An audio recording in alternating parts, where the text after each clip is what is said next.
ഇങ്ങനെ കുറ്റക്കാരനാണെന്ന് കണ്ടെത്തി എന്ന് പറയുമ്പോൾ തന്നെ ഒരു ആശ്വാസമല്ലേ? ആശ്വാസമുണ്ട്. നമുക്ക് 16-ാം തീയതിയല്ലേ അറിയുള്ളൂ ശിക്ഷ എന്താ കിട്ടണം.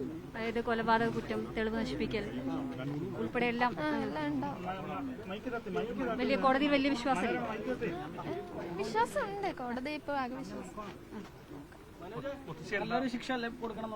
നല്ല ശിക്ഷ കൊടുക്കട്ടെ. കോടതി എന്താ തീരുമാനിക്കുന്നത്. സജിതയുടെ അമ്മ കൂടിയുണ്ട്. എന്താണ് അമ്മയ്ക്ക് പറയാനുള്ളത്? 16-ാം തീയതി കഴിയട്ടെ എന്നിട്ട് എന്താ തീരുമാനിക്കും. നമുക്ക് അടുത്തൊരു ശിക്ഷ തന്നെ ചെന്താമരയ്ക്ക് കിട്ടട്ടെ എന്നാണ് അമ്മ കരുതുന്നത്. കിട്ടട്ടെ എന്നാണ് വിചാരിക്കുന്നത്. ഒരിക്കലും ഇയാളെ പുറത്തിറങ്ങാൻ വിടരുതെന്നാണ്. പുറത്തിറങ്ങാൻ വിടില്ല എന്ന് വിചാരിക്കണം. കോടതി എന്താ തീരുമാനിക്കുന്നത്. ബാക്കി 16-ാം തീയതി.